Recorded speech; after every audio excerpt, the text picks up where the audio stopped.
G'day, Tony. I've just put another prawn on the barbie for you, mate. Actually, that's bullshit. I don't sound like that.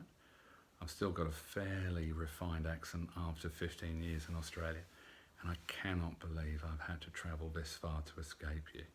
But, honestly, and don't tell anybody else this there tonight, I really, really miss you. As you know, I'm about 30,000 kilometers southwest of you guys and still enjoying sun, sea, sand, very little sex these days. And Tony, as you have inevitably grown shorter, I've grown greyer.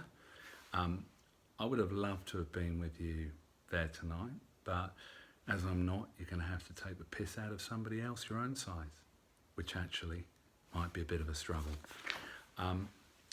It's bloody incredible to think that 32 years ago, I made the dreadful mistake of picking up a copy of the Staines Informer and flicking through the job advertisement section and replying for an advertisement for a trainee negotiator at Badgers in Staines. And I have found the words, I believe the exact words of the advert, and I'll read them to you now.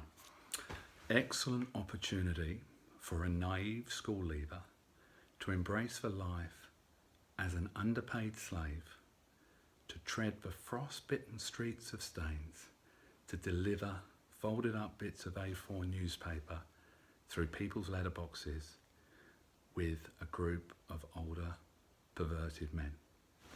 Now, I remember my mum saying to me, Nick, you're leaving school, you're joining the workforce, you're going to be an office full of mature men.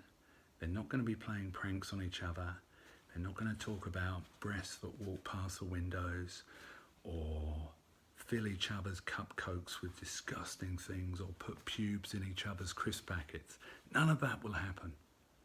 My God, how wrong she was. And how much fun I had over the next 10 years, mate. It was incredible. So when Nikki emailed me the other day and said, would I say a few words and that you were finally being put out to pasture, sort of created a bit of a post-traumatic syndrome feeling, and all these memories came flooding back, and I've probably been concealing them for about 30 years. So I found some pictures that tell the story, I hope, of those early years together, and they start in 1984. Now, for some reason, when I started work, within 2 days, you called me the Trout.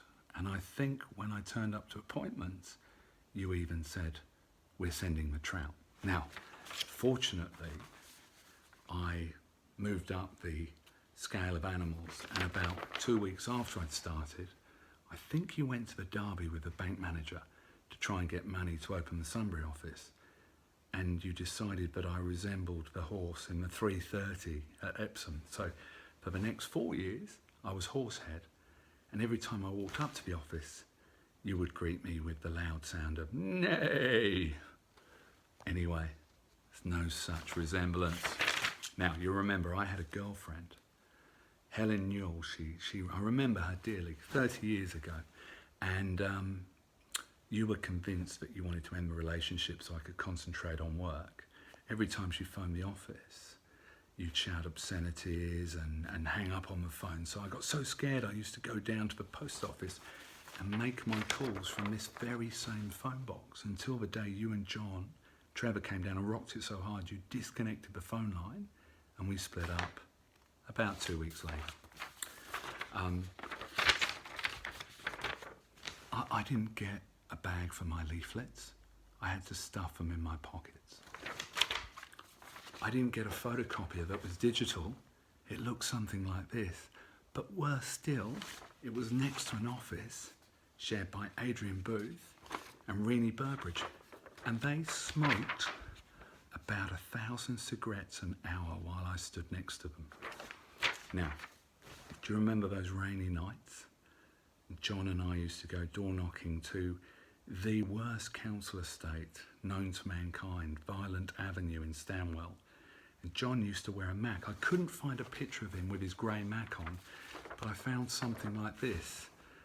And it just brought back memories of knocking on people's doors at night hoping to solicit business, looking something like this. Sorry, John. Now, I remember your cars. You guys became very successful. We all did. And you started ringing car dealerships, telling them how wealthy you are and you were the boy from Feltham made good. And Porsches and Ferraris and Lotuses would appear and you and Richard would test drive them. What did you buy? What did you buy? You bought an RS Turbo. And I think about 2 years later, you sold it to a gypsy family from Feltham, probably new. Do you remember when the photocopier used to jam? Used to throw your phone at me, and it wasn't an iPhone 7. It was something that resembled a house brick with a coat hanger stuck out of it. And I found a picture of it here. I've still got the scars.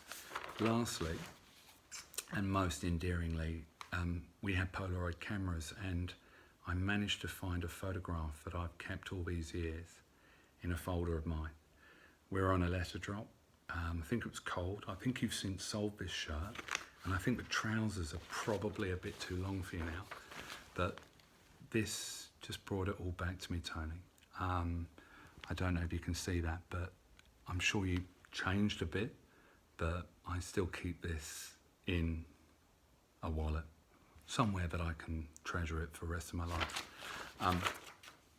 Seriously, I went on a personal development course recently. Believe it or not, I still need personal development. And they asked us to spend 10 minutes and write down the most influential person that's been the biggest role model in our life at a given time. And it took me 10 seconds, mate, to write down your name. Whatever you did to me, whatever happened back in those amazing days at 142 High Street, I miss every moment. I bore the shit out of everybody I can talking about those stories. And I don't regret a single moment. It's made my life what I am today. And I've got you to thank for so much, mate. I really hope you enjoy retirement. I can't imagine you retired. I'm sure you're going to be a very busy man. I'll see you in April when we come over to the UK, and for anybody else that's out there that shared some of my memories. Hi everyone, have an amazing night, Tony. From the heart, love you a lot, mate, and best wishes. Cheers.